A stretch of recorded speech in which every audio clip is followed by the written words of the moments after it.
Hello, it's Sean from Tested. Hello, it's Jeremy from Tested.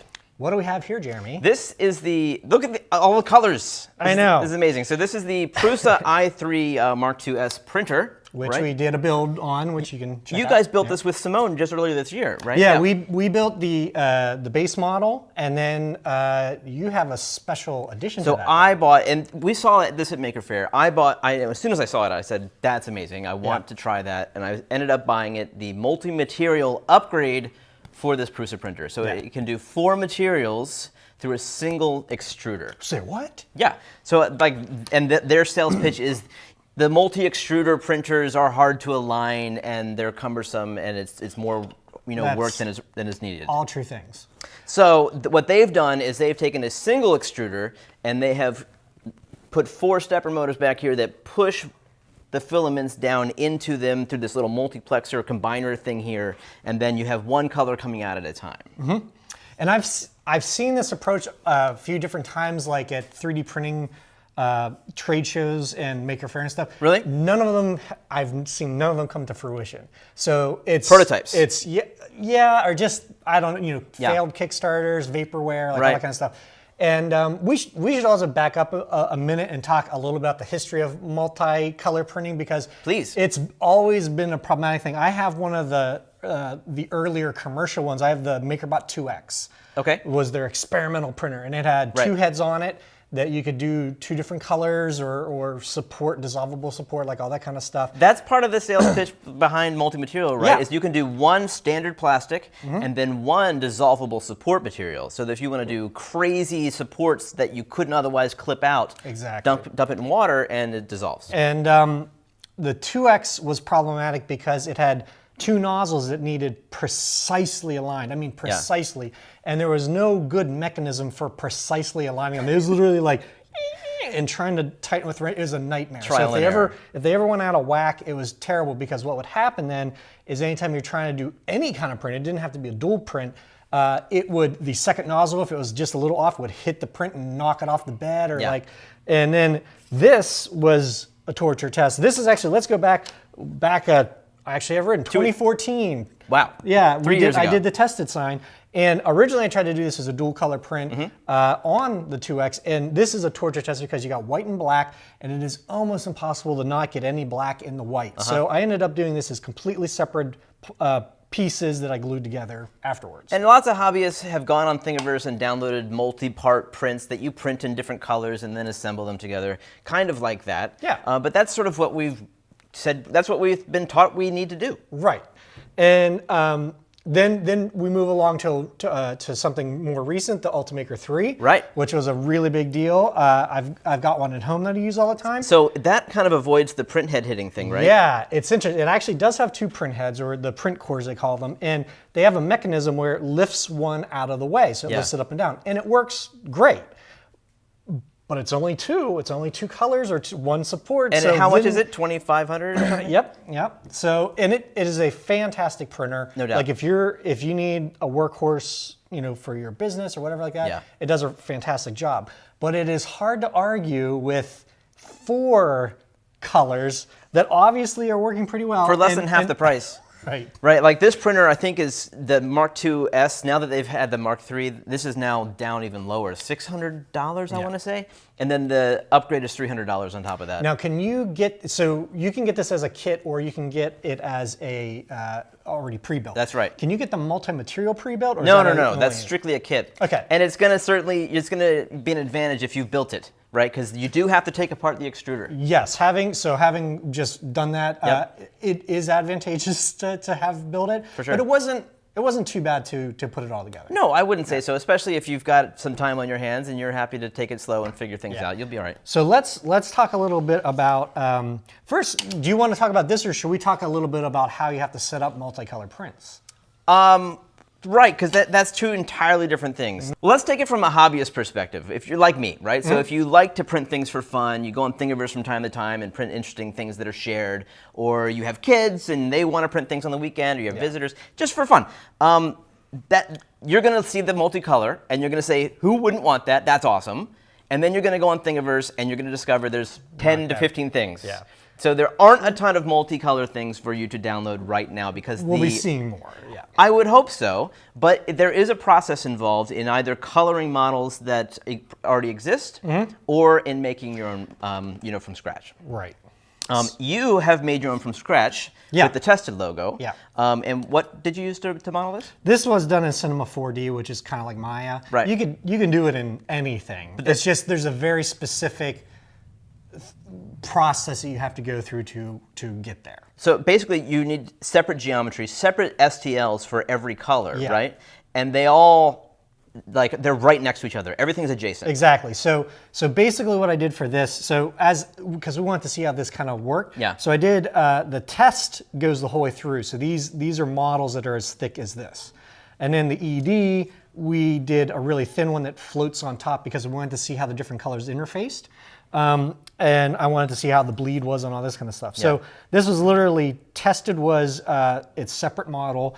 And what I did is I extruded it and made them really thick. And then I used that to cut the holes out of the bubble. And then you just bring those models in together. So they're literally, there is no gap or anything because they fuse together then when they print. So all the orange, the gray, and everything were separate models that were right up against the bubble part. And then they fuse when they print. And crucially, every single model needs to float in space. Yes. You can't drop everything to the bottom. Yeah, because and if anybody's used slicers to any extent, what typically happens is you bring the model in and bam, it puts it on the print bed. So there are usually, like whether it's Cura or the slicer that the Prusa is using, there are steps that, like when you bring in each model, you have to do it a very specific way so that they are oriented to each other. Right. And they're not like centered on the platform or anything like that. And if you don't save them out properly, you're out of luck. Yes. So from your modeling software, they have to be floating in space and in the right orientation. Yeah, so like when you export, you don't want to like send to origin or put on bed or like anything. You want them exactly as they are in your program. So there's a lot of considerations, and I started multicolor printing very early on, like in 2012 on professional printers. And oh my God, there was very strict rules for how you had to export everything because the way the software would read the models, like if you had one little black piece that was put in the wrong way, it would just automatically make the whole thing black instead of multicolor. It was a thing. How many colors were those doing in 2012? On the particular one I was using is the Objet 500, was a resin printer, and you could put in 2 different cartridges. So you could put like a white and a black in, and you could do white, black, and then about 3 shades of gray. Oh, it would blend mix them. Yeah, that's cool. So I had a decent color palette. That's what I did the octopus with. Got it. And but it was a pain in the butt. Now I posted some pictures on Twitter, and I did get already the question, can this blend? And the answer is absolutely no. No. You are printing with these 4 colors, these 4 materials only. It doesn't mix and match. Like, it would be great if you could have red, green, and blue and then have a rainbow down there. That'd be tough. That does not work that way with this generation. Hopefully someday. We were discussing that. Are they going to do something crazy like 1 layer yellow, 1 layer blue, and then you get kind of green? That would be crazy. Yeah, I actually have a thought along these lines with using transparent filaments, but we'll talk about that later. Okay, all right. Can we talk about some of the prints? So let's talk about getting it set up on here and how the prints and everything turned out. So the build process, how long would you say that took? Maybe 4 hours? Yeah, 3 hours? It really wasn't bad at all. It wasn't too bad. And then you go into this, you preheat the head, you hit insert all filaments, and then you just start plugging them in back here. You have to flash new firmware, right? You do need special firmware because this is completely a different amount of space from the stepper to the head than it used to be. Yeah. So it needs to know that. And then you're using Slicer, and then you're choosing either the multi-material or the single mode. Yeah. So it complicates a few steps. And we should also point out, we didn't put up here because it takes up space, but you need then a tray of 4 spools. So you need a little bit extra room to handle that. And it comes with this, which is fantastic. Yeah, and it's great. So this sits right behind. It has these little tubes that come out, and these then feed up into the steppers. So you need to allot a little bit more space than you normally. Yeah, this goes behind it. Yeah. And as I said, this could be 4 colors, or you could maybe add in a dissolvable support material if you wanted to. Right. So let's talk about some of the things that I learned printing these things at home. Look great. So first of all, the Benchy. These Benchies were straight from the SD card. So these were provided. The G code, oh, nice. raw G code was provided by Prusa. So they are actually at 200 micron. For those who don't know, that's 0.2 millimeters per layer. Yeah. And for those who don't know, the Benchy is kind of like it's a benchmark model for testing prints because it has a lot of little features that kind of torture test different methods of printing in detail and stuff. And the guys who modeled Benchy kindly gave away a multi-part model. So you can actually grab different parts of it and color it however you want. So by comparison, this is a 150 micron, so slightly higher res, single color, and the difference, we'll get a nice close-up of it, is pretty dramatic. The single color does look better. It's fantastic. Yeah. And there's some reasons why it looks better. Absolutely, and like primarily the white on this one is it's just nasty. It's just gummy, and that's because it does matter how much material is below whatever it is that you're printing on, and how much it gets to print in order to get sort of warmed up, even in a small amount of space. Right, and I think part of the problem you're running into is when it draws the regular Benchy, when it gets to that door trim, it's just it's just making one continual circuit. Exactly. But on this, it's got to be like, beep. That's it's it. like it's just trying to squeeze out that little bit. So I'm not surprised that it got a little messy there. But, right. But I think you can tweak it. You can get the black ones a little bit better. I think you could evolve your technique, your temperatures, and your speeds, and probably dial it in better. And you should talk about these. So yeah, these are the waste towers, is what I call them. There's an actual official word for them. I forget what it is. Purge tower. Thank you. It's a few different things. Yeah. And this is what it uses to purge one color as it transitions to the next. So it'll draw the black, and then it will move the head behind it, and it will and just purge all of the black out. Right, and that's how we got this beautiful no black boogers in the white, which is commendable. That's unheard of. So yeah, it's certainly wasteful. So if you're thinking, I don't want to waste any of my precious PLA filament, you're out of luck, because this is a wasteful process, not just with filament, but with time. These took, I want to say like 12 hours, like an insane amount of time compared to a single color. And as we have observed, just without even weighing and picking up, this probably weighs 3 times as much as the actual print. Yeah, so you are wasting more than you're using. No, that'll vary. That said, PLA is biodegradable. It's also, I think, dirt cheap. You can get spools of 2.2 pounds for $30, $25. Yeah, if you calculate it, even with this is pennies. Yes, exactly. I think more than anything, it's just time. Yeah, exactly. Yeah. But I did learn something interesting with these regarding these purge towers, and this illustrates it well. So let's switch over to the Ferrari race cars. All right. So you'll notice that the purge tower on the red one is a different height, or has a different amount of purge than the green one. Correct. Can you tell why? We got the same color scheme. Does it have to do with the I don't know. It has to do with the amount of colors per layer. So it's interesting. With this one, it has silver numbers and a silver top. Right. This one has black and black top, but also has a silver engine. So it's got to purge more. Yes, exactly. So it has to transition colors more, which means longer print. Yeah, more I bet waste. this one took a lot longer to print. It did. It took about 3 hours longer.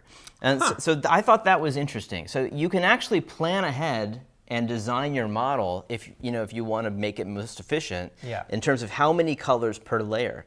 And what's interesting is that it's pretty smart about the way that it does it. If it's just doing 2 colors per layer, it will go out, so for instance here, it will do the green, it will then raise up, do this next layer of green, come back, do a silver. Really? Do a second layer of silver. So they're constantly stepping up. Okay. One's always higher than the other.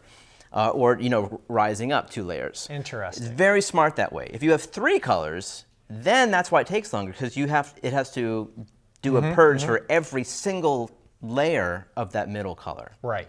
And I think that this multicolor thing is an interesting topic too, because I think you also have to question sometimes, is it make more sense to do multicolor or as separate pieces? Right. So for example, the race car here has separate wheels, but the wheel, I'm assuming the black and the silver wheels were printed as a multicolor print. Exactly. Okay. But so if we wanted these numbers embedded in this trim, that totally makes sense to do as a multicolor print. But do we want to do maybe the silver hubs as a separate thing and then glue them together? Yes, you totally could do that. Especially if you wanted to do like a Ninja Flex or something for the wheels, which would feel rubbery. Yeah. That's something, this does not support flexible filaments, so you have to consider that. Because it's using, for those not familiar, you have direct drive, which is where the motor driving the filament is on the head, which is what it originally was. And Right. then this is more of a Bowden setup where it's pushing it from the back, which typically does not work well with the bendy stuff unless you go up to like the 3 millimeter, the heftier stuff. Right, yes. So this was an interesting print. As you can see, it got a little smudgy around the eye. This was a single color STL that was modified to be multicolor. And the way that most people do that is using Mesh Mixer, Yep. where they will sort of circle geometry and then cut that off into a separate object. Yeah. But it's nasty. I mean, it's messing with geometry in ways that you would never do if you were modeling by hand. No. So, Now, I'm going to say, was this white or is this, because it has a little bit of a pinkish hue to it. right, yeah. Well, that's an interesting question that is best illustrated by Mr. Stormtrooper over here. Yeah.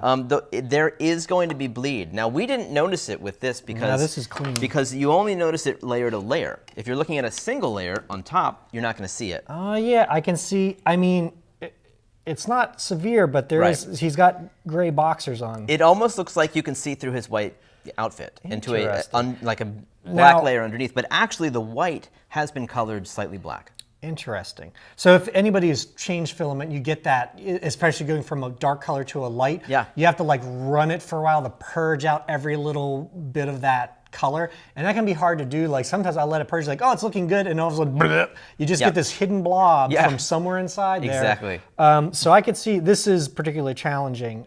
But normally, if you're purging out your old color, it's only going to contaminate the first couple layers. Yeah. With this, you're actually contaminating every layer, and any layer that shares a color. You know, and another interesting thing, I experienced this when I was doing my multicolor print on the professional stuff. So a really good example is I was printing out a little plaque with text on it that went in the octopus, right? Real tiny, and it could print text that small. It was amazing. Yeah. So what I did was I did very similar to what I did here on the tested sign, where I just floated the letters on top of a white plaque. So it was a white plaque, black lettering, and it printed out, and all of the black was like translucent.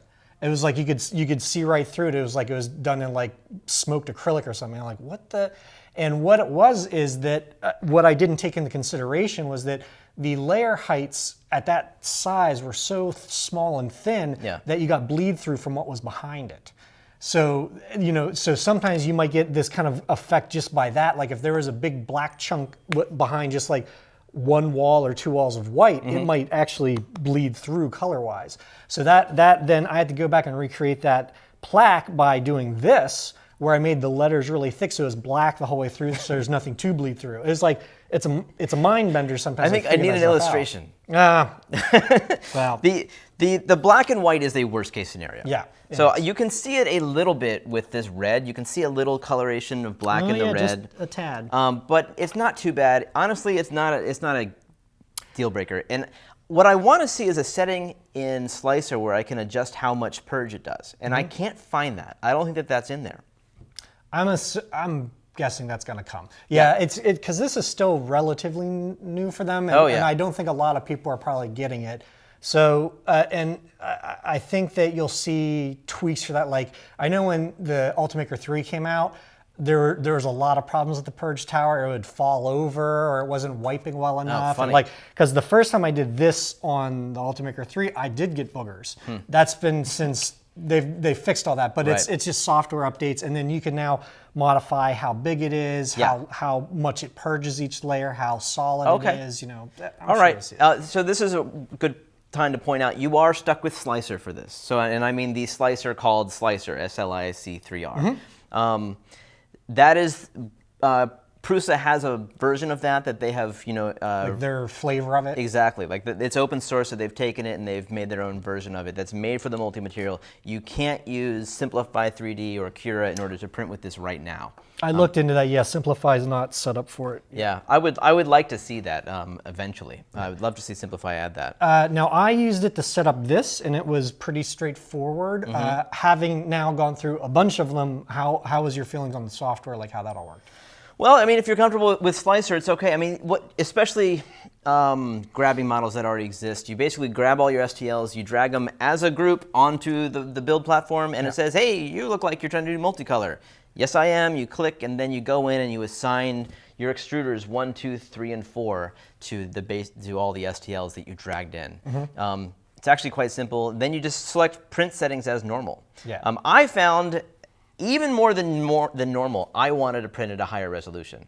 There's something about multicolor that really shows the layers. You know, you can really see, especially like in his brow, you can see those. It's like looking at a low-res pixel image. So I wanted to go up to 150 microns. So the cars were at 150, and Iron Man over here was at 150. Which turned out, a little bit goes a long way. But yeah, no, the Slicer was pretty straightforward. I was still able to use Octoprint. Nice. Which I live on, so it's just straight G-code. You get your G-code over to Octopi or whatever you're running, and it prints as normal. It does this weird thing where once you hit print, it primes all the colors, like you said, on the front of the build platform, and then the printer, for the first time ever, and I've ever heard it makes sound. It goes beep, and then you have to go into Octoprint and hit resume. Why is that? I don't know. It pauses it, and then it will actually proceed and do the entire print. I looked through the starting G-code. I couldn't see why it was like anything that would cause that. So I need to look into that. But that was something that surprised me. The prints turned out really well, and from what I saw, Slicer, it was pretty good too. So Slicer's fine. Now we've had this is pretty recent that we did this. So you have not gotten to the point where you tried dissolvable supports or anything, right? No. Okay. I'd like to. I've never used dissolvable supports before. It's a bit expensive. It is. The hot new thing is there's been other dissolvable supports like HIPS, which you have to use this like citrus-based thing to dissolve. The hot thing now is PVA, which is water soluble. It is expensive, and it's not all created equal. It's really even more so than other filaments. It's really sensitive to moisture. So I've got some PVA where the whole roll turned kind of rubbery. Oh wow! And then it wouldn't feed at all. So you want to store that well. Yeah, and the other thing that we ran into, because I did a lot of PVA with the Ultimaker 3, is dissolving it. If you just drop it in a bucket of water, it will take forever. It turns like the slime.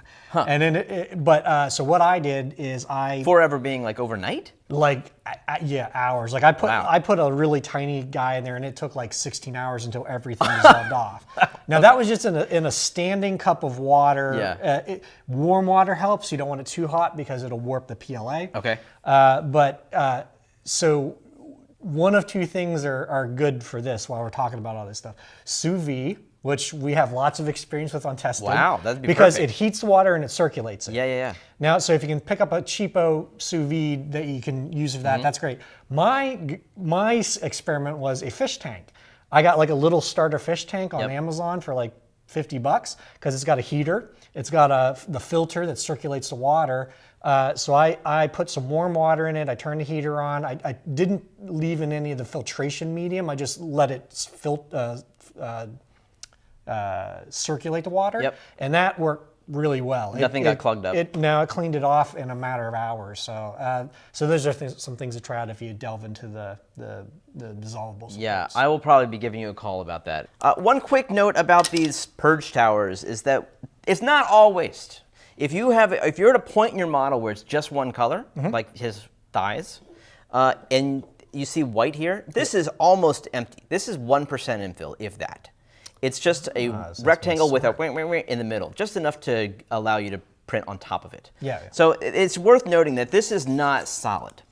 So depending on how many layers combine colors, that's when you start using the It's being smarter. Yeah. You know, that actually brings up a good point of this. Part of the reason I did this floating on top text versus the straight through, I wanted to see how it interfaced the two colors.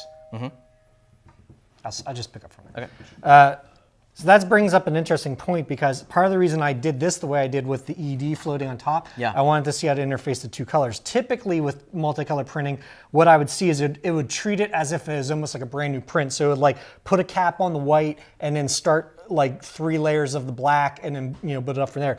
What it did here is it actually just continued the infill Right, so it had the white infill, like we had a little triangle pattern going. Yeah. It just built the black infill right on top, and then it just capped it off. I thought that was great. I thought that was a problem. That's a time like, saver. It looked to me like the lines had gone all wrong, Yeah. but it was actually perfect, And it turned out it fine. made a lot of sense. Yeah.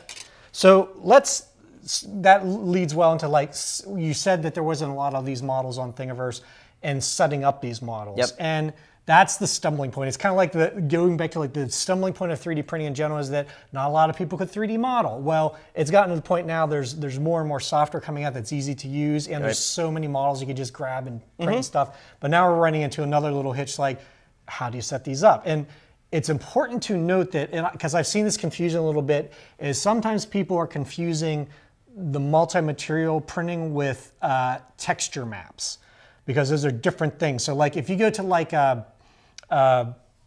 what were the Z-Corp printers, which are the powdered printers where you can get full color statues, that's working from a texture map. So it's actually just using one material for the whole thing, Right. and it's adding inks, like basically inkjet ink, to make the actual Right. pattern. Right? Texture maps are like stickers. Yeah, essentially. it's like what they're using in games or Yeah. animations to texture things.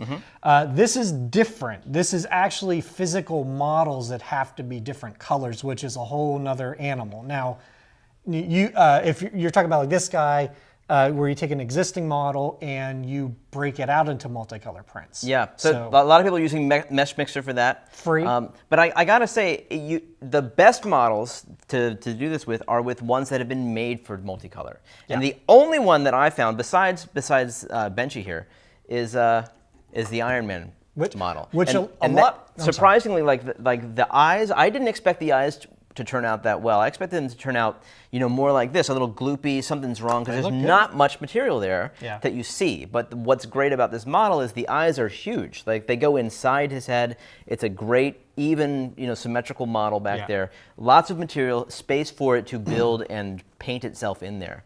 Same with the gold. It's not just on the surface. It is a big piece of geometry that goes back in there, which is what you want in order to let the print head do its thing. Exactly. And we should point out, like, maybe this was a model that was meant to be assembled, like it was separate pieces, like the tested sign or something. And if it is built originally as separate pieces, that can lend itself really well to multicolor printing, because if they are meant to fit together and they're touching and everything like that, you can literally just throw them on the platform like that and assign different colors, and instead of doing it separately, it'll put them together. Right, yeah. Yeah, now with this kind of thing, it's a little crazier because you are almost painting on it to select what areas you want to be a different color, but then you have to break that away from the original model. And I think the way Prusa was doing it in their little tutorial is then actually giving it some thickness so that there is some geometry there, and then cutting it out and then capping it so that it saw it as a separate piece. Right. So it's kind of a pain in the butt. Yeah, and it's a hack. I mean, it really is. You can see these pupils are, as you said, they're extended away from the surface. And there's nothing there for the filament to land on when it goes to print. That's why this one's drooping. And this is a good job. Whoever colored this did a fine job at it. It's just not built ground up for multicolor printing. So, I mean, obviously, if you have a need for multicolor and you're modeling yourself, this is 100% recommended. If you are a hobbyist and you just want to print cool multicolor things, you've got time. I mean, honestly, this is a good, easy, relatively easy to set up upgrade. But there's just not a lot out there for you to print right now. Yeah, and as we have seen before, the Prusa printers, whether it's the Mark II or the new version, it's a fantastic printer all by itself. Oh yeah. And you can always add the upgrade later. So if you want something that is a little less than some of the other ones and a solid printer, and then you can work your way up. One last pro tip: if you cancel a print, make sure that you remove the filament, because if it will leave the filament in there. There's nothing in your cancel G code that says, like, the firmware does not kick the filament out. Right. And it can only insert one at a time. So if you cancel a print and then go to print another one, you're gonna have filament stuck in there that it doesn't know is there. Oh, so that can be a bad thing. Yeah. Good to So know. All right. lots of fun with this. I will, now that I've used up all of the models on Thingiverse, I'll probably be modeling my own. I'll hook you up with some stuff. Fingers crossed. But yeah, thumbs up for me for both the Prusa and the Absolutely. upgrade. And check out our build video for both the printer and the multi-material back in the archive. Yeah. Thanks for watching, guys. Thank you.